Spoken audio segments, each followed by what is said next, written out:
Hey, did you know there's a lot more going on right now at our websites? Are you watching all 4 of them? If not, check them out. There's a list right here. We got 3 YouTube channels and 1 audio-only channel for your enjoyment. So come on and dig in and see all the stuff we do here at the North American Snow Queen Palace.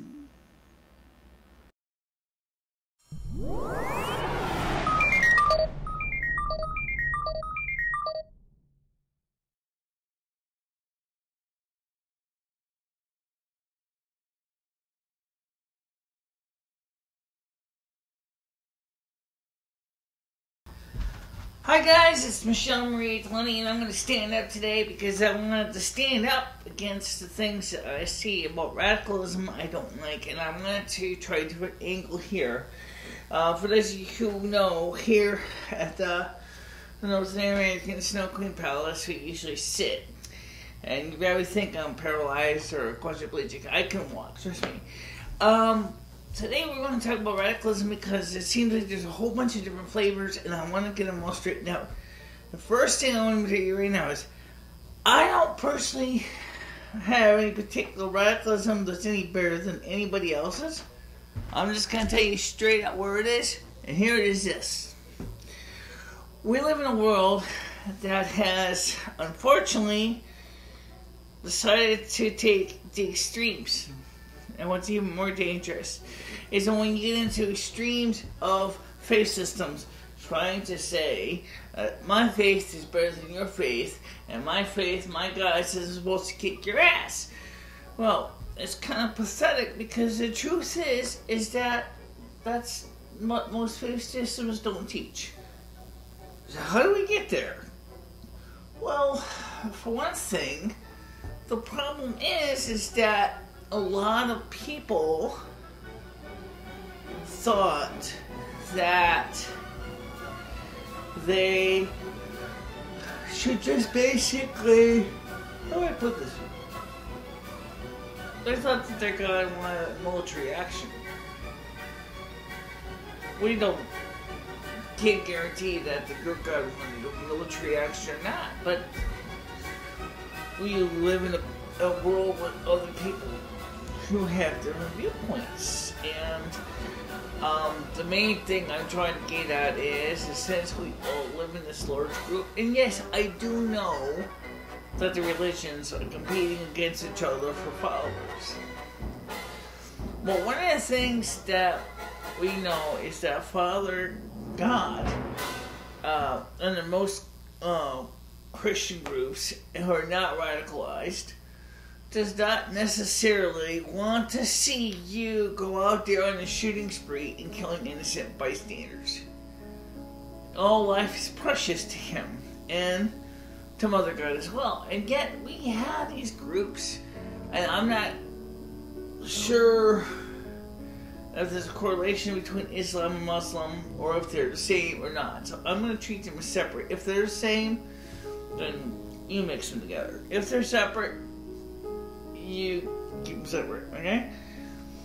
It seems that the people that I know who are Muslim are very, very kind people for the most part. They truly are loving, kind people.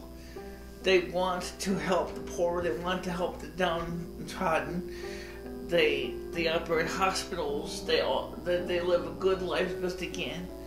They have their five times a day of prayer. They truly embrace the teachings of Muhammad. And there's no problem with them. That's a good portion of the Muslims that I know. The problem is you got your Islams. The Islams, which are a branch of Muslim, which like to do something called jihadic behavior, going out there and saying, Allah wants me to go kick your ass, Allah wants me to kill you, Allah wants me to fight for, do a caliphate, such as what ICL is doing, all this stuff. That doesn't make any sense. I'm like, why are we doing that? Why are we fighting over something I think it's just plain stupid? You realize you would have gotten more out of this if you approach the needs of the desires in a peaceful way. People are not afraid of peace, okay? It seems like the people who are doing these caliphates, such as ASEAL, which stands Islamic Stand for Iraqi Liberation, you guys are out there, and same with Boko Haram, and a few others, Hamas, and Al-Qaeda. Those are the four major ones. You're all got one thing in your mind. I want to kick your ass. Boop. I'm going to throw you out. Boop. You're going to die. Boop. Why?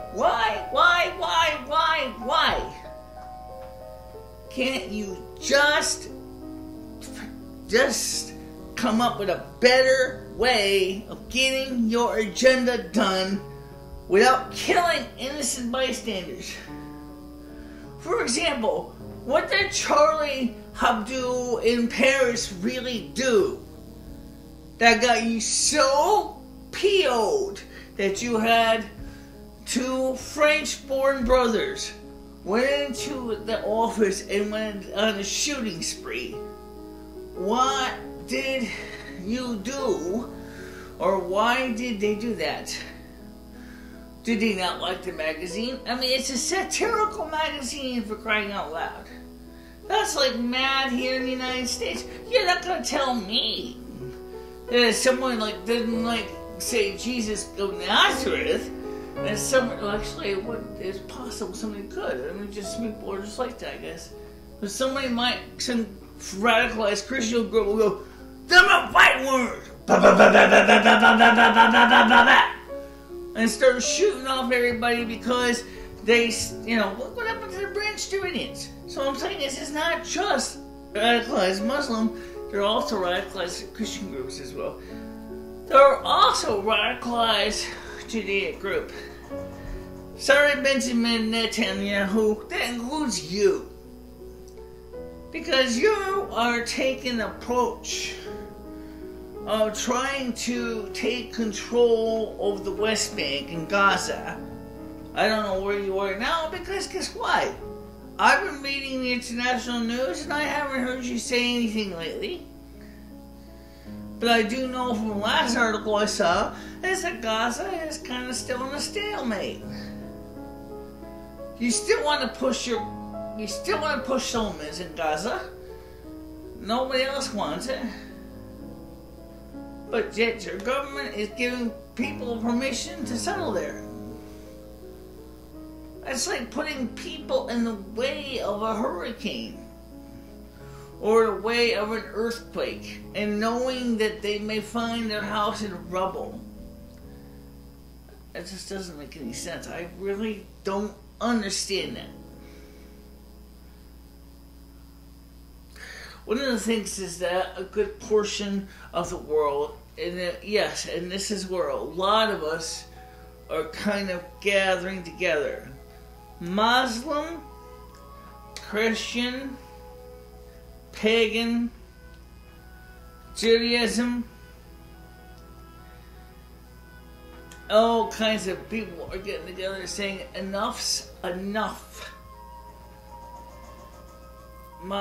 Radical Islam and radical Christianity, radical Judaism, radical paganism's got to stop. It's hurting innocent people. I don't think that's really very good for anybody. So the next time you think about going out there and grabbing your AK-47 and going on a shooting spree, just think of this. Not everybody's going to go out there and be too happy when you put them full of holes. And people don't like that. Good portion of people in this world would rather have you sit down and explain to us why you feel that must be done. Why you feel you must hurt an innocent bystander. Come on! It's the 21st century. Use your head and not your AK-47 semi-automatic machine gun. None about diplomacy's over. It's time to come sit down and come up with a decent, livable answer, or we don't have to start going out there and killing spree.